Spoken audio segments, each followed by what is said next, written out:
Hello everyone, it's me again, Burntam DIY TV, panibagong araw at panibagong vlog uli mga ka-DIY. Sa araw na to, mayroon ulit tayong ituturo sa inyo na basic tutorial sa mga marami nagtatanong sa Facebook page natin ng Euro Griffin 180ph. Ayan, sasagutin ko na po sa inyo para hindi na po paulit-ulit yung tanong at mapapanood nyo na dito sa video. Pero bago natin tuloy yung video, syempre shoutout muna natin Anos Vlog, pag-subscribe sa YouTube channel at pag-follow yung Facebook page niya.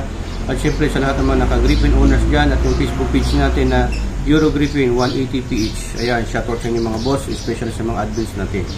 Ang ituturo namin sa inyo na kadalasan tinatanong nila sa GC at saka sa Facebook page kung ano daw po yung oil capacity ng 180 Griffin natin or Griffin 180. Yan, may manual po tayo, owner's manual, para mas accurate po yung tutorial natin sa inyo. So yan mga kadaway, nakalagay po dyan engine oil capacity page 27. Engine oil capacity is 0.8 liter or 800 ml or milliliters. Para mas maniwala kayo mga ka-DIY, maaaring magkamali ito, typographical error. Dito po tayo mismo. Dito po kung saan po kayo mag-fill ng langis ninyo.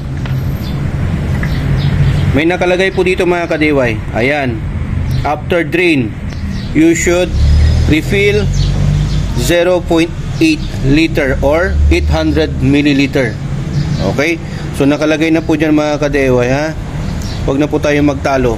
Ito po nakalagay sa manual. Huwag nyo pong lalagyan ng 1 liter. Kasi naka-radiator na yan eh. Hindi naman po siya kumukuha ng lamig lang sa langis, kundi meron na po siyang ulan o radiator. So 0.8 kahit ng ganong kalaki, 180cc.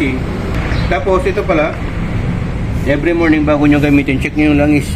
Dapat nandito sa maximum. Okay? Tapos tignan nyo dito sa butas, ilawan nyo kung madilim.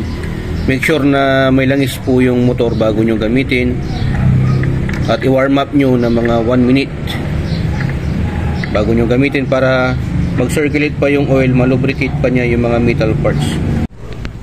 So ayan, make sure na mahigpit po yung lagay ng langis natin para hindi pasukan ng mga dirt. Ayan, hoping na nasagot ko yung mga katanungan nyo. Huwag na kayo magdebate kung 1 liter, 900 ml. 800 ml lang po ito mga ka-DIY. According dito sa owner's manual ng Euro Motors Griffin 180. Okay, so sa mga alam ko, maraming mga nakalapaglabas ng Griffin 180 na walang kasamang manual. So puntahan nyo yung kasa, humingi kayo, mag-request kayo ng manual para mas accurate po yung gusto nyong, para mas accurate po yung info na gusto nyong malaman regarding sa Griffin 180 ninyo mga ka-DIY. Okay?